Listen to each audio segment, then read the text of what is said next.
Hello, and welcome back to Mindfulness Mondays. This is session 4, where we'll be helping you to find your compassionate voice. So, to get started with our first meditation exercise, we'll be looking at extending loving kindness towards ourselves and others. So, I'd like you to become comfortable in your chair or cushion, sitting with a relaxed but straight posture, with your shoulders relaxed, allowing your hands to rest comfortably in your lap. And when you feel comfortable, to either gently close your eyes or let them partially close, perhaps directing your gaze to the image on the screen or another object in the room around you.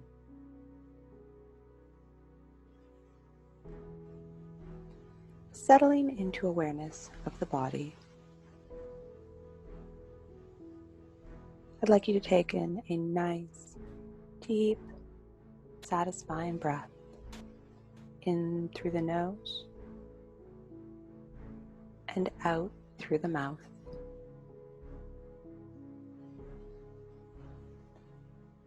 Feeling into your body right now, here in the present.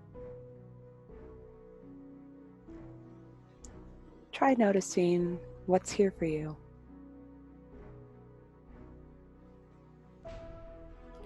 And be open to whatever is to be experienced in the body at this moment.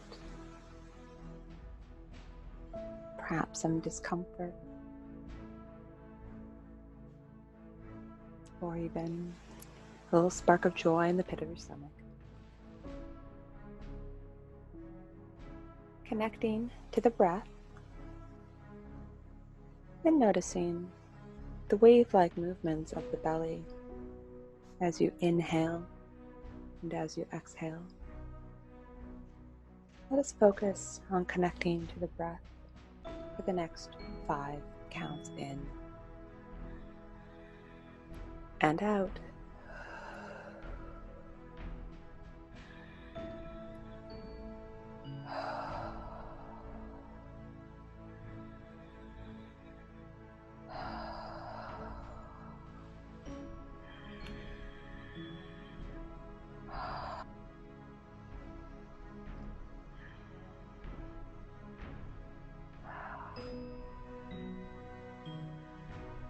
In this practice, we'll be cultivating loving-kindness. We all have within us this natural capacity for loving-kindness, or for friendship that is unconditional and open, gentle, supportive. Loving-kindness is a natural opening of a compassionate heart to ourselves and to others. It's a wish that everyone be happy. We begin with developing loving-kindness towards ourselves, allowing our hearts to open with tenderness.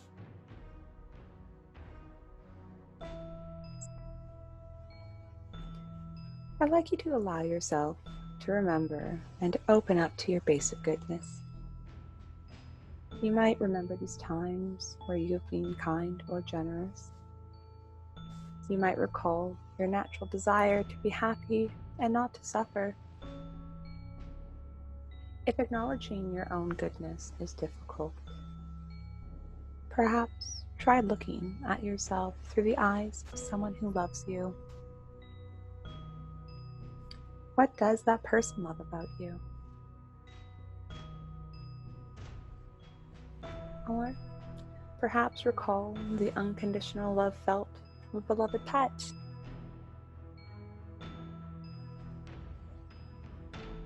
It may help to use the imagination and to picture yourself as a young child standing before you, perhaps 4 or 5 years of age, if that allows the tender feelings of kindness to flow more easily.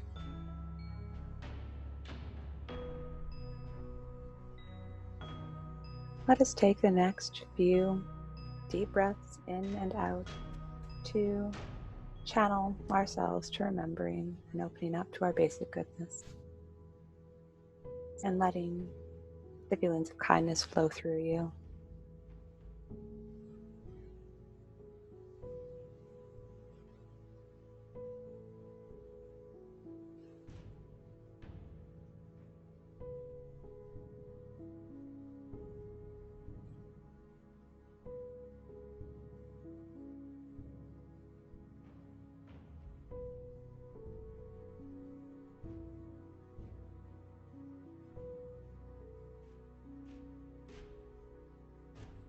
And as you experience this love, notice how you feel in your body. Maybe you feel some warmth or perhaps some heat in the face. Maybe there's a gentle smile slowly forming on your lips, a sense of expansiveness. This is loving kindness, a natural feeling that is accessible to us all, always. Resting with this feeling of open, unconditional love, I'd like you to take a few minutes to bask, letting yourself feel every moment of the energy of loving kindness, breathing it in and out, inviting feelings of peace and acceptance.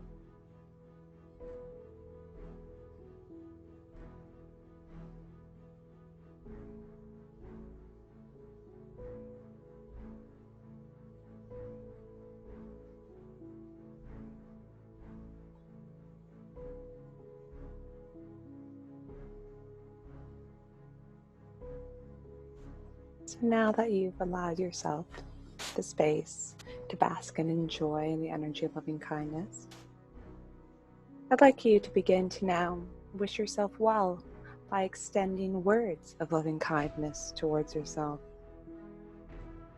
I'll be offering as guidance the phrases that I've chosen to use in my own practice, and I invite you to alter these phrases or to choose whatever words express your wishes of loving kindness towards yourself and others. And now, offering these words in your mind for yourself. May I be filled with loving kindness. May I be held in loving kindness. May I feel connected and calm. May I accept myself just as I am. May I be happy. May I know the natural joy of being alive.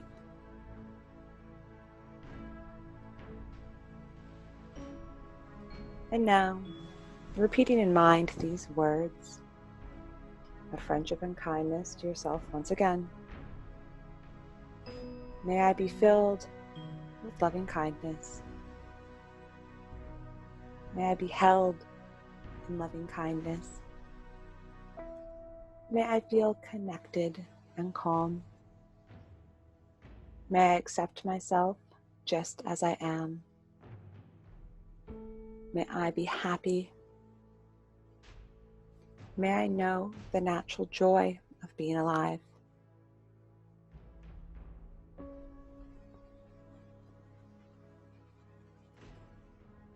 If we can sit for the next few minutes, repeating these words of friendship and kindness again to yourself. You may find it easier, instead of using phrases, to focus in on key words. Filled with loving kindness, held in loving kindness, connected calm, acceptance, happiness, joy of being alive.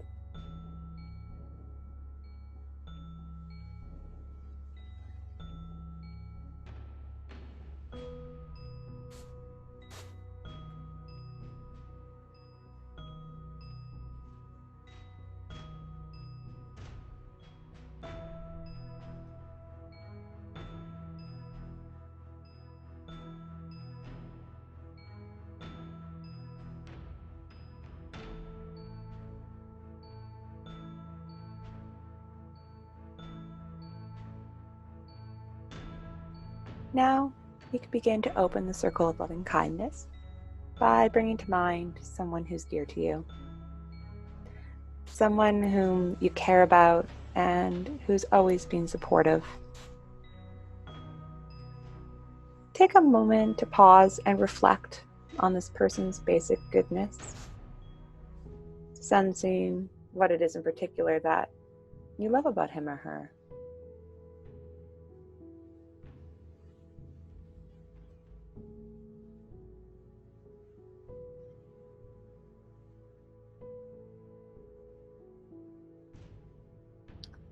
Now, in your heart, feel your appreciation for this dear one and begin your simple offering by repeating the following phrases. May you be filled with loving kindness. May you be held in loving kindness. May you feel my love now. May you accept yourself just as you are. May you be happy. May you know the natural joy of being alive. Let us sit with these words in our head, allowing us to offer loving kindness outwards to this loved, dear person for the next 3 breaths.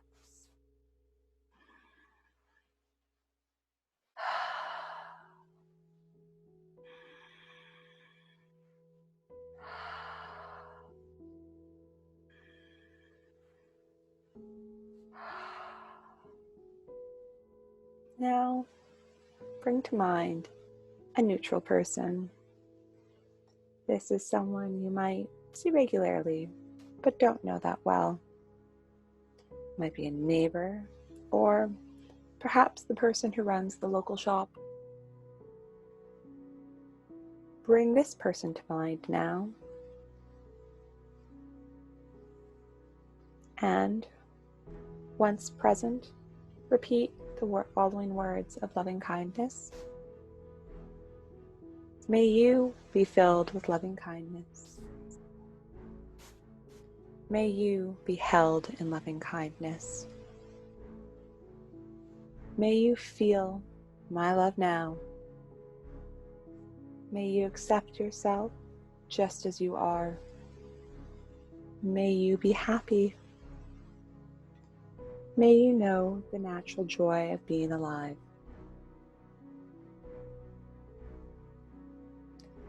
And now, if it's possible for you, try to bring to mind someone with whom you've had a difficult relationship. Perhaps it's someone you don't like to feel sympathy or compassion for. See if it's possible to let go of some of the feelings of resentment or dislike for this person. Reminding yourself to try to see this person as a whole being, deserving of love and kindness, as someone who feels pain and anxiety, as someone who also suffers. Let us see if it's possible to extend towards this person the words of loving kindness in your mind. So again, bringing this person to the mind's eye for 3 deep breaths.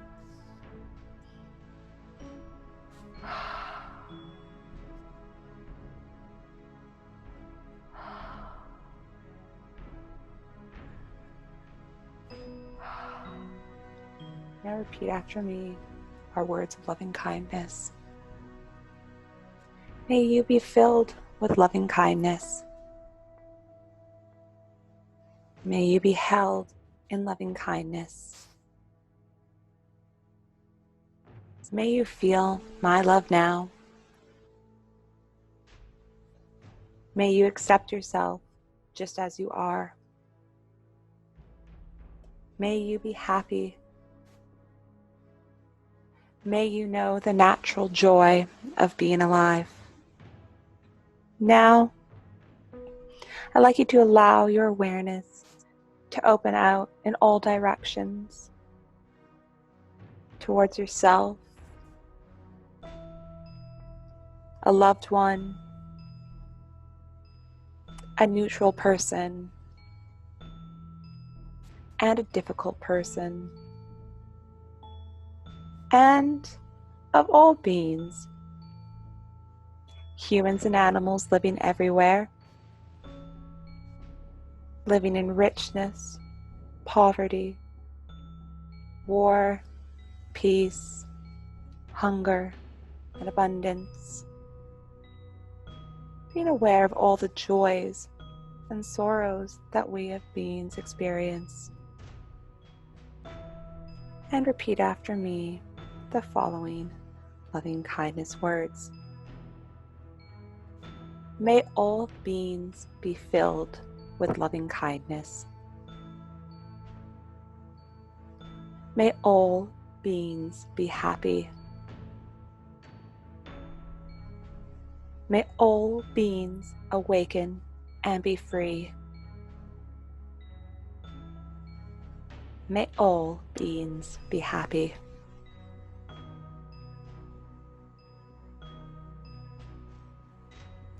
And now, as we bring this practice to a close, by coming back to extend kindness towards yourself, I'd like you to sit for a few moments, simply basking in the energy of loving kindness that you may have generated here.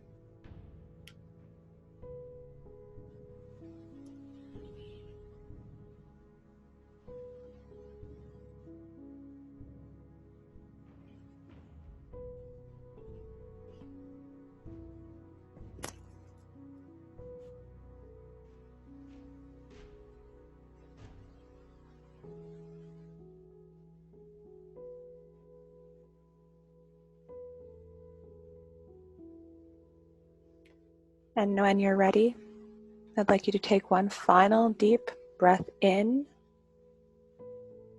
and out, and slowly open your eyes, lifting your gaze. Great. I'd now like to discuss with you something quite important to our practice, which is our use of self-criticism as a safety behavior. Do you ever hear a little voice chattering away in your head that fills you with self-doubt? Perhaps you've heard it saying, "You're not good enough," or "You're so lazy," or "How could you?" or even, "You need to do better." This is the voice of self-criticism that says things to us that we would never dare to say to anyone else. Unfortunately, over time, we often get used to this little voice and are afraid to tell it to go away. I refer to this as the inner bully. I'd like you to think back to when you were a child, and chances are that your parents or a teacher used to use some pretty harsh words to try and make you behave or to do the right thing.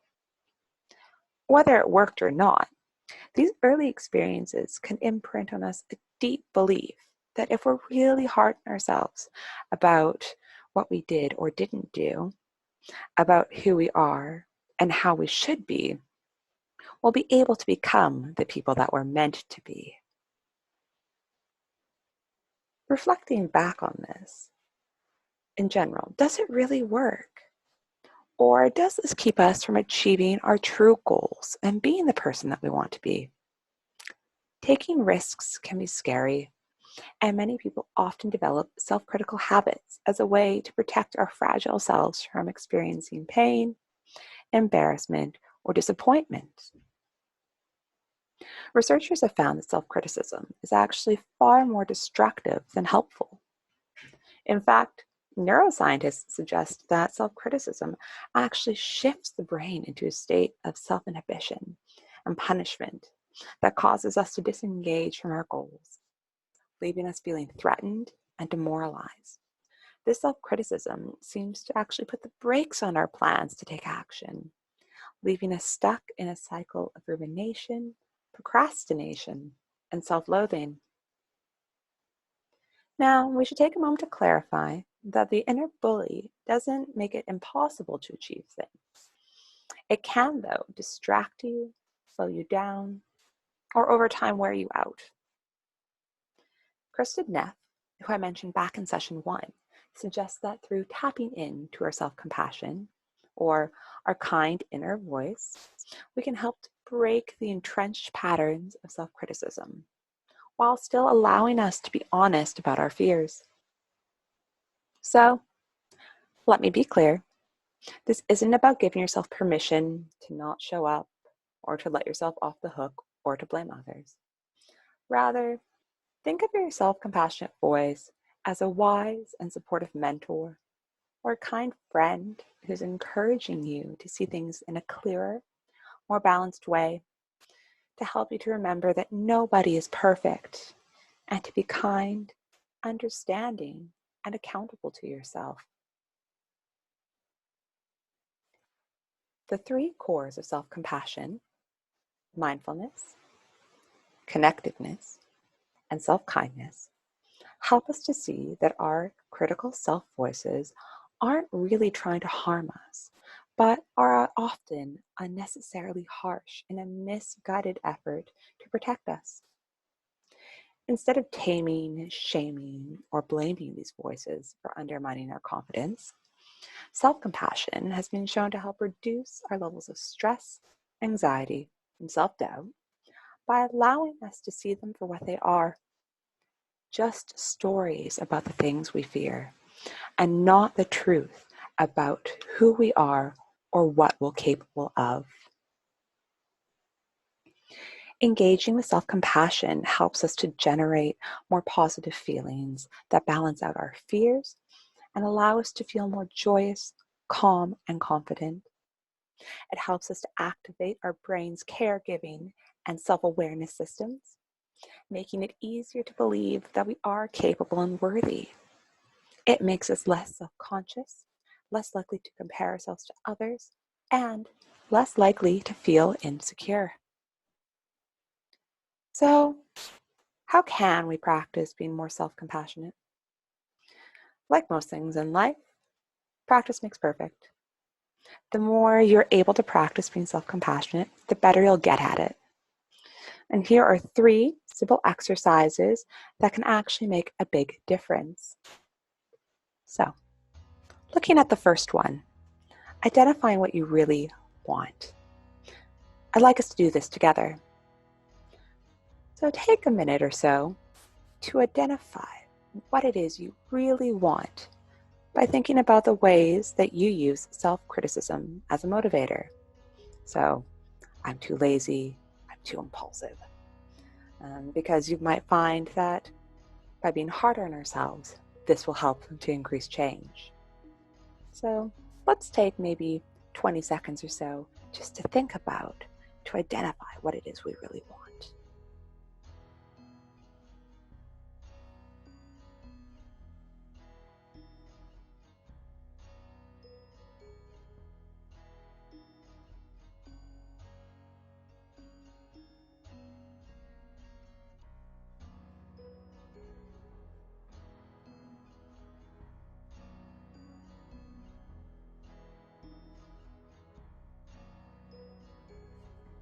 Now, I'd like you to think of what language would a wise and nurturing mentor or friend use.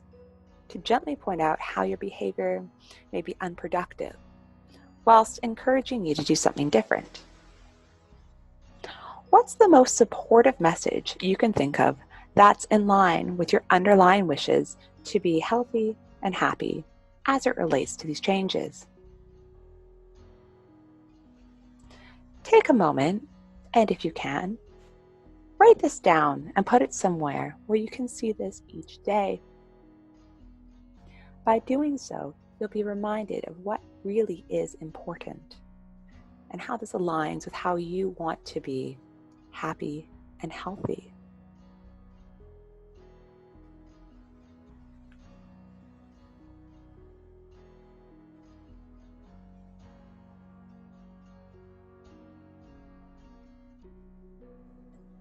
The second thing that you can do is to try keeping a self-compassionate journal. Try doing this for a week or so, or perhaps longer if you like.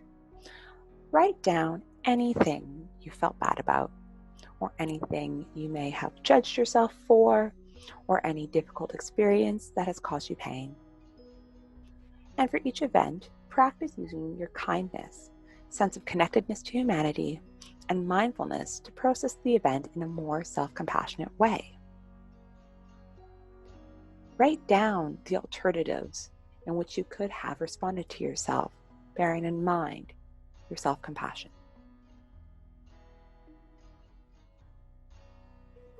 The third thing you can do is to create a self-compassion mantra. I find that my critical self-voice is often quick to remind me that I'm not really good enough.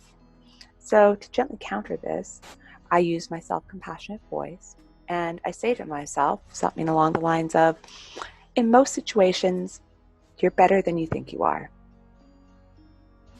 This is a kind reminder that is enough to slow down my negative spiral of self-doubt so that I can then mindfully attend to what's actually unfolding and to make better informed choices about what I want to do.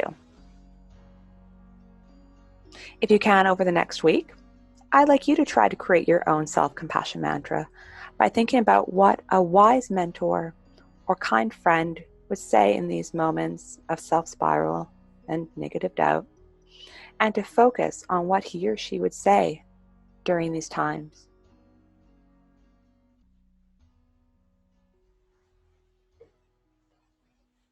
We're now going to enter on to our second meditation of this session, which will focus on finding your compassionate voice. So, I would like you to again find a posture in which your body is comfortable and will feel supported for the length of the meditation. Perhaps bringing to mind a strong back, supportive, and a soft, open front.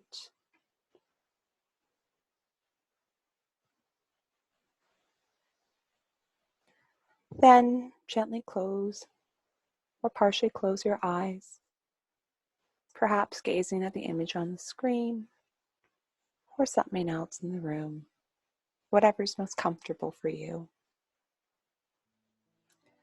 I'd now like us to take a few easy breaths, releasing any unnecessary tension from the body. We'll start off with 5 breaths.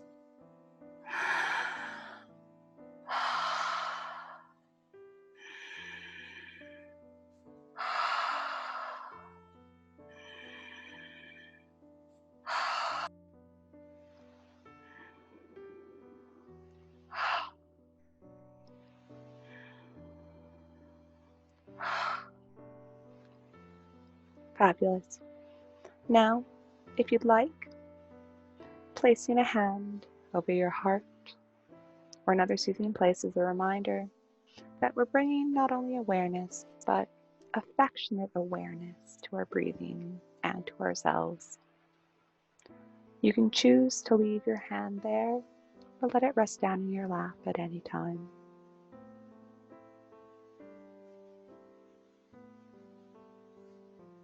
Now, beginning to notice your breathing in your body. Try to allow yourself to feel your body breathe in and out.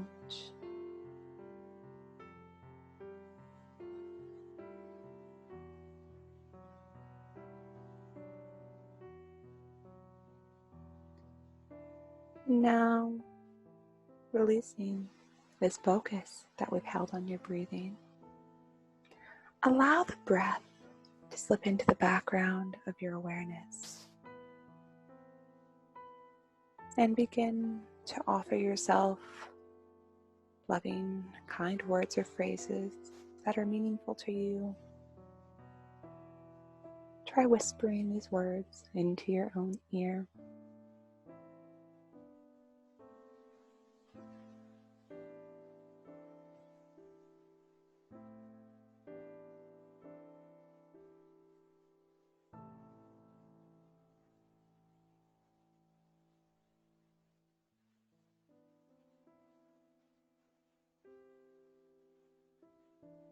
As we continue to let our loving kindness words and phrases be present in our mind, let us just fall into letting the body breathe you. There's nothing else you need to do.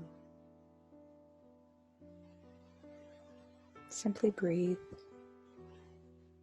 in loving kindness for yourself and out loving kindness for others.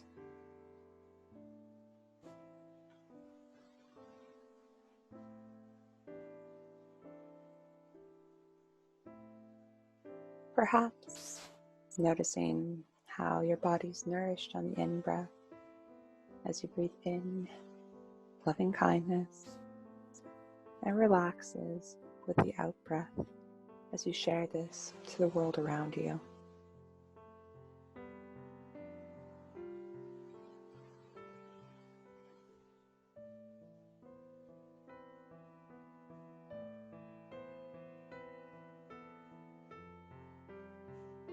Now, try to bring notice to the rhythm of your breathing, flowing in and flowing out.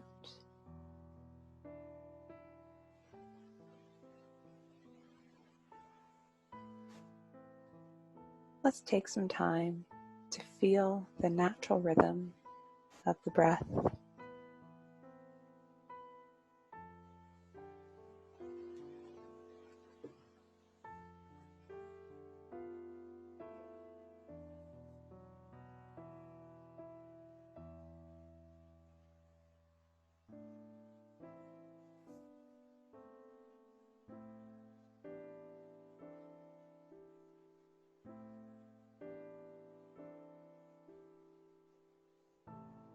Perhaps you may notice yourself feeling your whole body subtly moving with each in and out breath, much like the movement of the sea. And as we continue to be within the natural rhythm of breath, your mind will naturally wander, much like a curious child or a little puppy. And when that happens, I'd like you to just gently return to the rhythm of your breathing. Return to the present moment. Return to the loving kindness you're extending both inward and outward. This is mindfulness.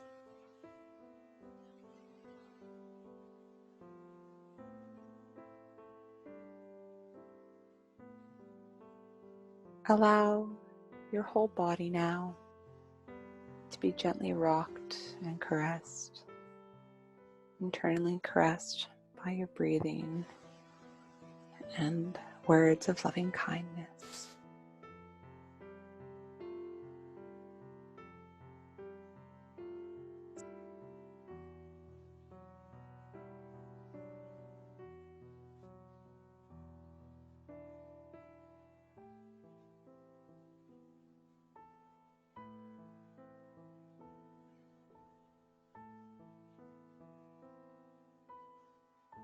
And perhaps, if you like, even giving yourself over to your breath,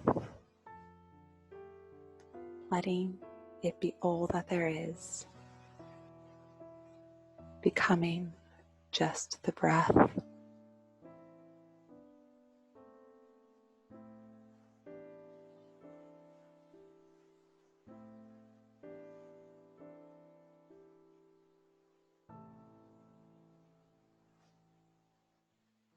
Just breathing in and just breathing out.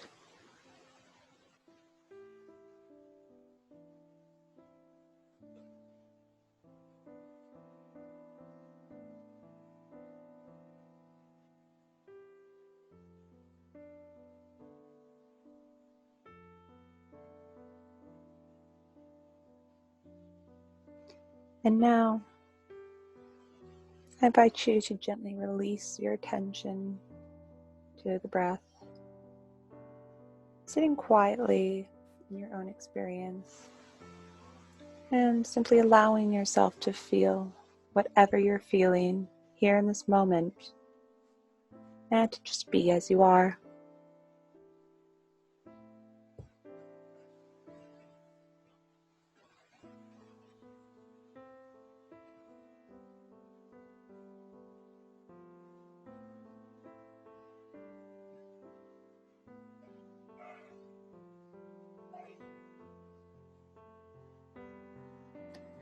And now, when you're ready, slowly and gently open your eyes, returning to the here and now as we bring this meditation to a close.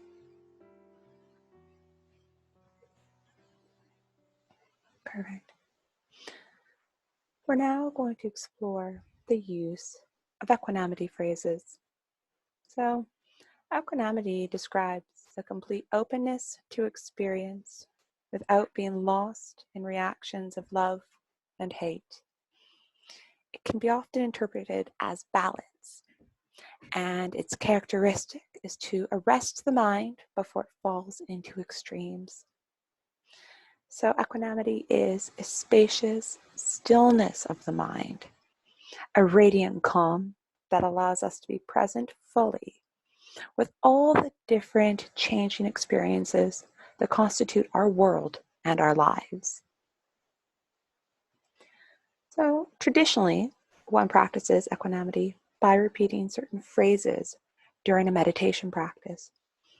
It can be helpful to have a regular meditation practice, even if it's only 5 minutes or so a day, to help to develop equanimity. However, this is not necessary. Daily life can provide an opportunity to practice. So, I'd like you to try repeating the following phrases to yourself during difficulties that might come up in your everyday to-day life. So, to start, when you feel a sense of general uneasiness about yourself and your life, try repeating, "May I accept things just as they are. May I accept myself just as I am." So many people feel that they need to make certain changes before they can feel good enough. But we're all good enough just as we are at this moment. Accepting yourself and your life circumstances doesn't mean you won't work to change or improve things, but it means you don't need to wait to start treating yourself kindly. When someone you care about is suffering and there's nothing you can do to change your circumstances, and you notice yourself feeling helpless, try repeating, "I care. I care about your pain. Through this caring, may your pain be eased." The above phrases will help you to cultivate compassion for others suffering without feeling like it's your responsibility to solve the world's problems. When someone you care about is engaging in self-destructive behaviors and you can't stop it, try repeating, I wish nothing but the best for you, but your happiness depends on your actions and not my wishes for you. We all have friends, parents, or children we may have watched to go down a bad path. Unfortunately, we don't have the power to control the path of another person, no matter how much we care about them. This phrase will help you to cultivate a healthy detachment from your relationships, where you can care for another person without getting caught up and trying to prevent them from making mistakes.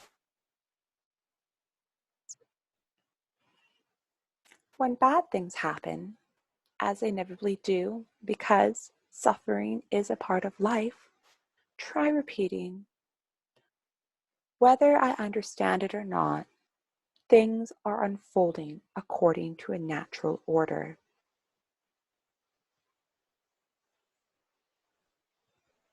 Lastly, over this week, if you find yourself having a few moments, try to meditate very quickly by taking a comfortable seat, closing your eyes, and repeating either inside your head or verbalizing it.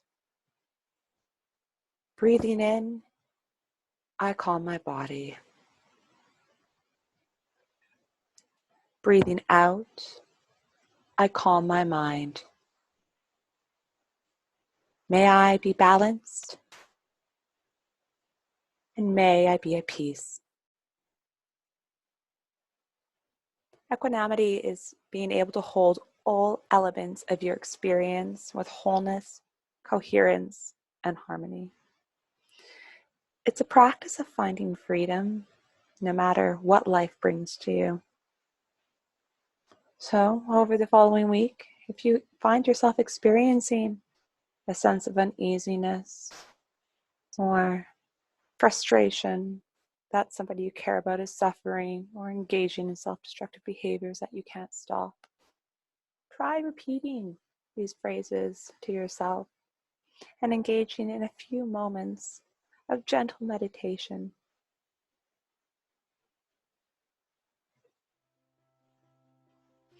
For our final exercise of the day, we are going to be looking at writing a self-compassionate letter.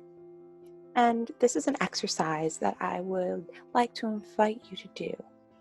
And it consists of kind of two main steps.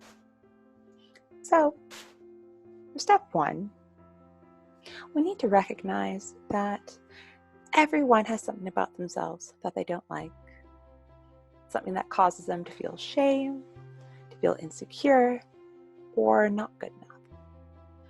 Now, unfortunately, this is the human condition, to be imperfect, and feelings of inadequacy are a part of life.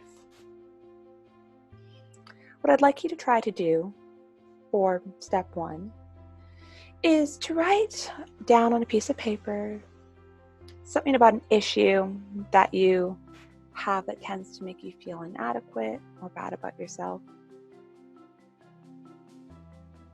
I'd like you to note, how does this aspect of yourself make you feel sad?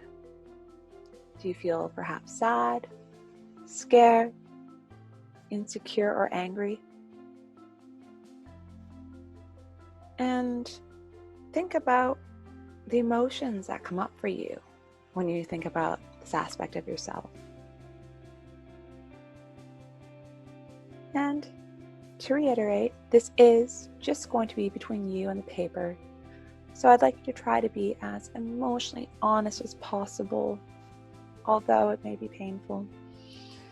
And to avoid repressing any feelings, whilst at the same time, try not to be overly melodramatic.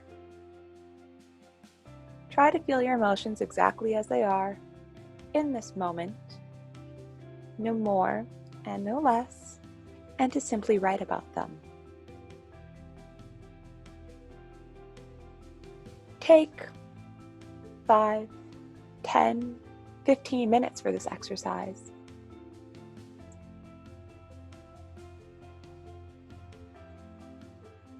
For step 2, I'd like you to think of an imaginary friend who is unconditionally loving, accepting, kind, and compassionate. Imagine that this friend can see both all your strengths and all your weaknesses, including the aspect of yourself that you have just been writing about. Reflect upon what this friend feels towards you and how you are loved and accepted exactly as you are, with all your very human imperfections.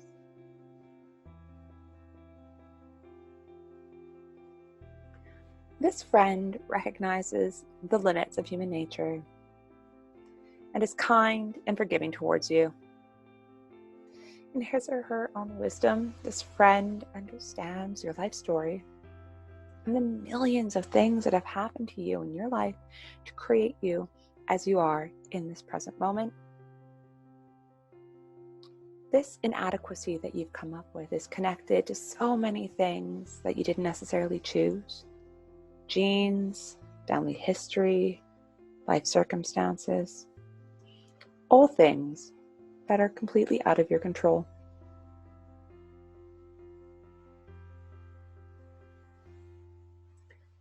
What I'd like you to do now is to write a letter to yourself from the perspective of this imaginary friend. Try focusing on the perceived inadequacy you try to judge yourself for. And answer the following questions. What would your friend say to you about your flaw from the perspective of unlimited compassion? How would this friend convey the deep compassion she or he feels for you, especially for the pain you feel when you judge yourself so harshly? What would this friend write in order to remind you that you are only human and that all people have both strengths and weaknesses? And if you think this friend would suggest possible changes you could or should make, how would these suggestions embody feelings of unconditional understanding and compassion? As you write to yourself from this perspective of the imaginary friend, I'd like you to try to fuse your letter with a strong sense of his or her acceptance, kindness, caring, and desire for your health and happiness. Go away, taking, again, 5, 10, 15 minutes to write this letter.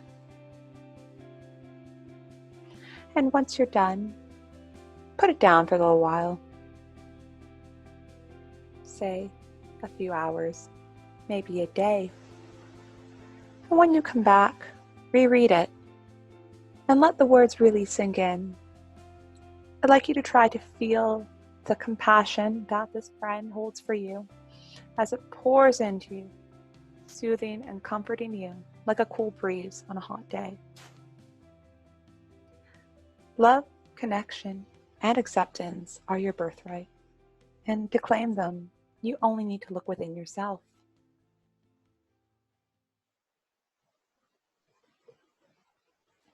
This brings us to the end of this session, and your homework over the next week will be to complete the Increasing Your Self-Compassion exercises, to practice equanimity phrases should you feel, and most importantly, to complete your compassionate letter.